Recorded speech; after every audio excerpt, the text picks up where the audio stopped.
What up, Screen Fiends? I'm GB, and you're tuned in to Screenheads TV, where we like to discuss all the wonderful things appearing on your movie and your TV screens.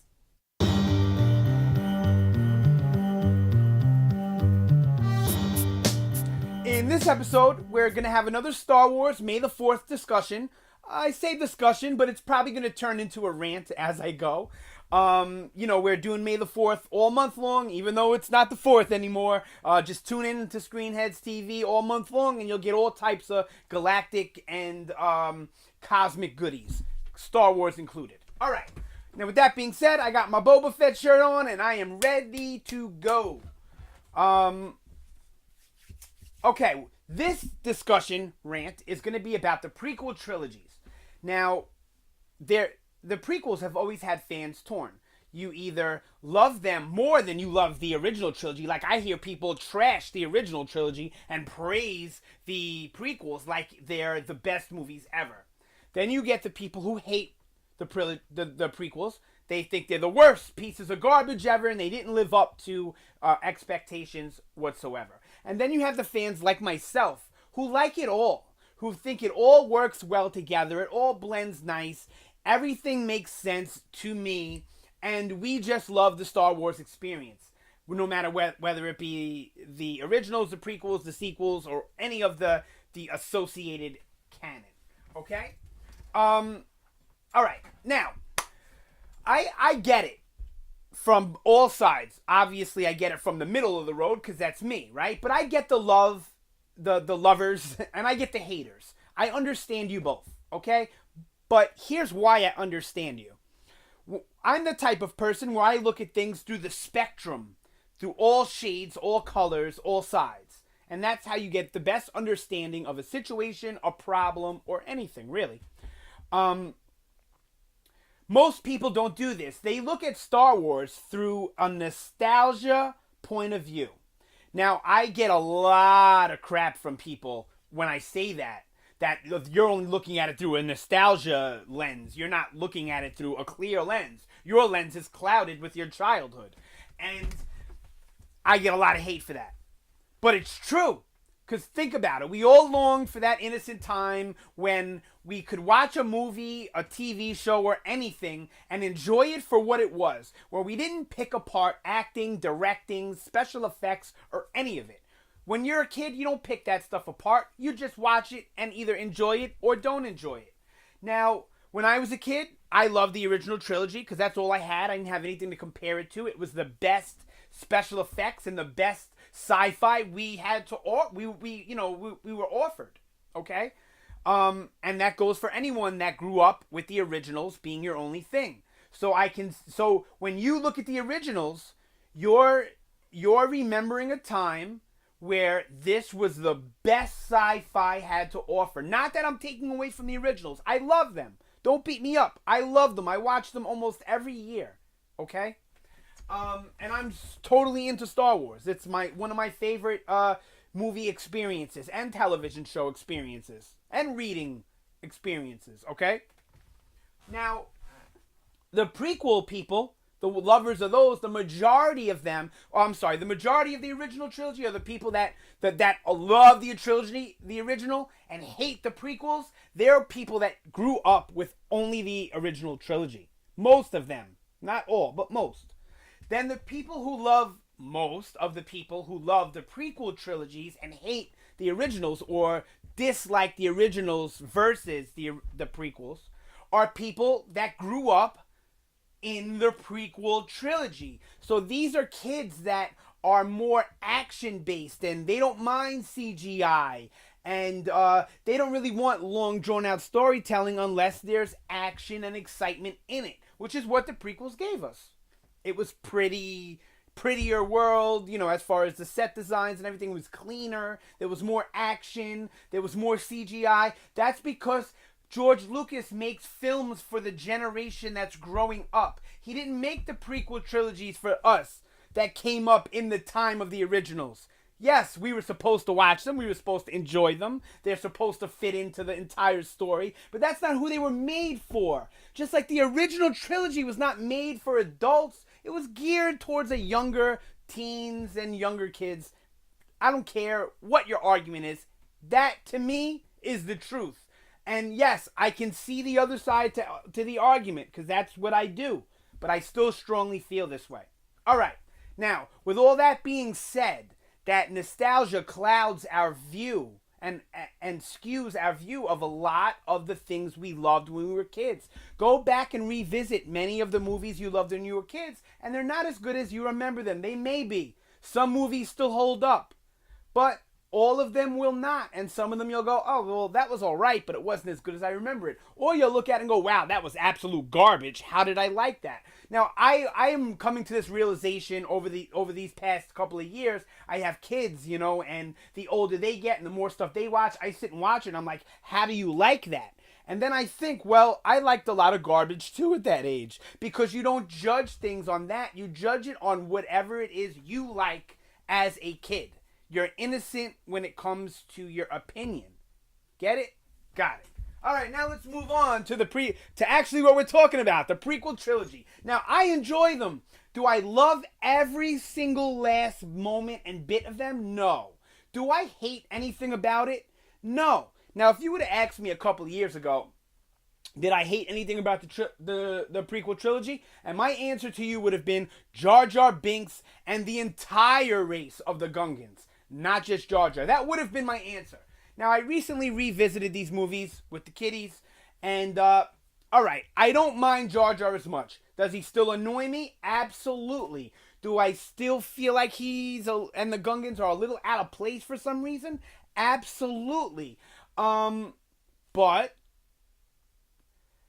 when you take into account all the animation and all of, you know, Clone Wars, the series, which I wasn't a huge fan of. I liked some of it. Then I think the Gungans work a little bit better.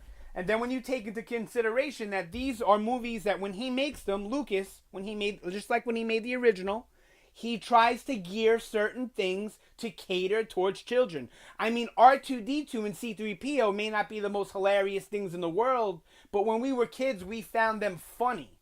We found Han and Chewie's relationship funny. I still find that funny today. Right? These were things that were kind of, you know, not just geared to children, because they were things that adults could find funny. But a lot of the C-3PO and R2-D2 antics are kind of childish funny in a way. Okay? So that's what Jar Jar was for this movie. Now, yes, they had C-3PO in it. They could have easily just threw him in the movie with R2 and made him be the comic relief and not Jar Jar, and it would have been even funnier because the running gag the whole movie is, why are you naked? Yes, that would have been a better way to go. But he went with Jar Jar and the Gungans, and in retrospect, it's not that terrible, and it still works, okay? Even watching with the kids, they were laughing at Jar Jar. They said they didn't understand why I had a problem with Jar Jar, because of course I expressed my feelings before we watched it. And, watching it with them and having them laugh, I guess it was a little contagious to me, because Jar Jar had me chuckling a little bit. Whereas when I originally saw it in theaters, Phantom Menace, Jar Jar just made me angrier and angrier the more he was on film, as opposed to making me laugh. Okay. Enough about Jar Jar. Alright, so that would have been my complaint, but now I look at the movie and I'm like, alright, there were things that I thought could be done different, like Jar Jar, like midi-chlorians. There's another example. Do I like that idea? No. Does it work in the confounds of the universe? Yes. Is it a terrible idea? No. And the more you watch Star Wars and the more they build the universe and the world around it with the new canon, midi-chlorians become more and more feasible and less annoying to me. Now, if you don't feel that way, I'm not going to say it's only because you're clouded by nostalgia. Maybe you just don't like that story point. But you have to admit, the only other option, I mean, you can weigh in the other options to it, and I don't like a lot of the other choices that we had to work with. I like the idea of the virgin birth, kind of, you know, mimicking Jesus. I like that. So I wouldn't change that. And many of the other ways to do it without doing midi-chlorians is to change the virgin birth and have it be a Jedi or some Force figure that impregnated Shmi. Well, I hate her name too. By the way, Shmi. So yeah, how would I have gone instead of midichlorians? I would have just said he was a child of the Force. I wouldn't have went into explaining little organisms. I would have just said, left it up to the magic of the Star Wars universe, where you don't really have to explain it. That's the beauty about magic, and people can look at it as a negative about magic, but it's kind of a great plot device because you can almost explain your way out of any situation through the use of magic. And Star Wars is, it's wizards and knights in outer space. So we can have magic, right? And we already do. So I think that would have been a better choice to just say he's a child of the Force. But whatever, we got midichlorians, and I don't mind it now. And honestly, that's one point I didn't mind when it first came out, but a lot of people hate on the midichlorian thing. I don't get it. But other than that, and wrong casting for Phantom Menace, I'm sorry. Jake Lloyd and the lady that played the mom, to me, are just not that great of actors, and I don't like to trash anyone's acting abilities because, hey, maybe I wouldn't have done any better, right? Maybe I wouldn't have casted it any better if I was in the position. I'm not a professional, and these people are, so I don't like to trash their talent. But in that movie, their acting is not that great, okay? So that's all the only problems I have with Force Awakens, with Phantom Menace, I mean. I like the title. People go, well, what does the title mean? The title's stupid. That's the worst part about it. What do you mean? The Phantom Menace. What is a phantom? A ghost. Something that you don't know if it's there or you can't really see it, right? That's what and a menace is the problem, the troublemaker, right? So what don't you understand? The menace of the movie is not really the menace, the troublemaker. It's the people in the shadows, the Sith, who aren't known to be back in this galaxy at that time. The Sith are thought long dead and long gone. So the Emperor being in the background is the Phantom Menace. I mean, you can look at Darth Maul is too, but he comes out into the light. The Emperor never does in that movie, so the title makes total sense. I don't understand what your problem is. Other than that, everything about the movie worked. The Trade Federation and all that, Naboo, I loved all that because it brings in this political world that wasn't really in the original trilogy a lot. It was in it a little, but it wasn't in it a lot. But when you think of war and conflict, there's a political side to that. And it was great to see that as an adult in a movie like this. I appreciated it. The original trilogy, you gave us war. You gave us people that were dictator-like. I don't want to go to say who they were like in history. I don't want to get the channel flagged, right? But you know who I'm talking about with the Empire and the Imperials and the Emperor, who they resemble in our own history. So, yes, that's what the original trilogy, and I like that about the original trilogy. It was about the war. It was about the actual conflict. But the prequels are about the lead up to that, the political side of that, the shift of power. I loved it. The way the Emperor gets power in the originals, I love it. How do you not like that from the prequels? I don't get it. I don't get how you don't like that stuff from the prequels. All right, the CGI wasn't great. I understand that. But for its time, it was cutting edge. It was stuff that nobody else was doing. And George Lucas is always at the forefront of that. So yes, looking at them now, the CGI still isn't that great. But I'm sure they'll update them eventually, clean it up a little bit, touch them up for a big box set release or something, Blu-rays or something like that. Positive, guaranteed. Okay, let's move on to Clone Wars. This one, I don't understand why it gets any hate. I loved the Clone Wars. I loved it. What was so bad about the Clone Wars? I can't think of too many mistakes. Okay. Hayden Christensen's acting is a little he comes off as a little childish in the movie where he's supposed to be older. But that's the point, I think. You know, Jedis grow up a little differently than regular people because they're only social really with Jedi. They don't, you know what I mean? They're part of this kind of sect that this sectioned out group, and you know they're isolated from the rest of the world in a way, And it's like if police officers were all raised only amongst police officers, among that group. You know, you get tight knit and you become kind of antisocial with the rest of the world. So, he's growing up differently than most people. And I imagine a lot of Jedis probably grow up this way, being a little socially awkward at that age. So to me, it doesn't come across as bad acting from Hayden Christensen. It comes across as a character trait of a teen Jedi, personally. Okay, and I love the way the whole romance unfolds between him and Padme, where he obviously had a crush on her when he was a little kid, and now that he's older and old enough to step in there, he's he's the one that's all flirty and coming on to her. I love that. It was great. They realized Jar Jar was a mistake, so they started weaseling him out, and they actually did a fantastic move by. Because everyone hates Jar Jar. People don't harp on this enough. Everybody hates Jar Jar. And George Lucas knew it at the moment Phantom Menace was released. So what does he do going forward in the prequel trilogy? He makes Jar Jar the one who causes Palpatine to get the power. See, that's great storytelling. That shows that George Lucas understands the fans, and maybe he doesn't cater to them the way you want him to cater.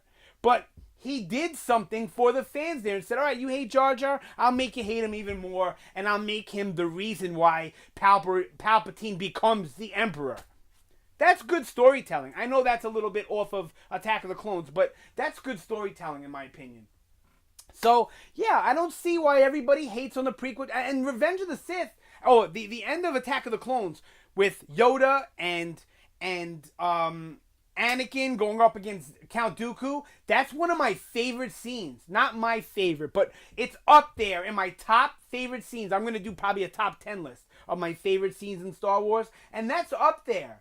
That's a great scene with Anakin and Dooku, and then Anakin loses the arm, and then Yoda comes out, and the way Yoda comes... I almost jumped out of my seat when Yoda came out the way he does in that movie. That was amazing to me. And this is coming from a movie fan in general and someone who grew up with the original trilogy. I'm 36 years old. I didn't grow up with the prequel trilogy. I grew up with the originals. And I love them all equally. So I don't understand all the hate. I think you people really need to get off your high horse. Yes.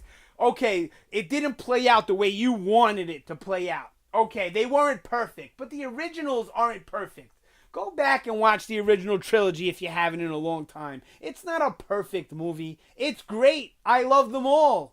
But is it perfect? No, it has its flaws. I'll do a whole video about that also. It has its flaws. Some of the acting isn't the best. Some of the writing isn't fantastic. A lot of the action is boring in comparison to the prequel trilogy. So those of you who only like the originals or only like the prequels, you're both wrong. They all have their merits. They're all good films. They all fit and work together as one cohesive story. I just recently binged all of them. And let me tell you, it's one of the best, Rogue One included. And it's one of the best watching experiences I've ever had in movies.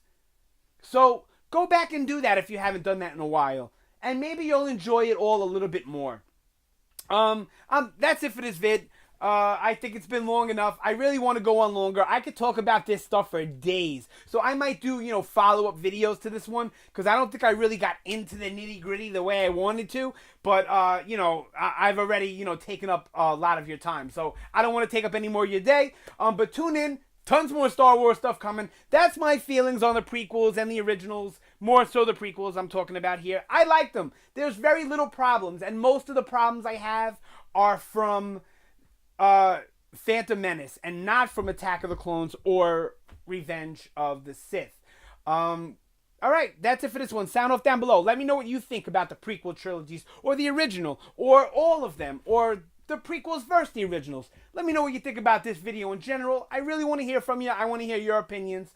Don't forget, like, share, subscribe. Help out the channel. Help the channel grow. We need your interaction to help us grow. I'm not asking for money. I'm just asking for a click of the button. So you guys have a great day. Thank you so much for watching. It's always appreciated. And, I will see you next time.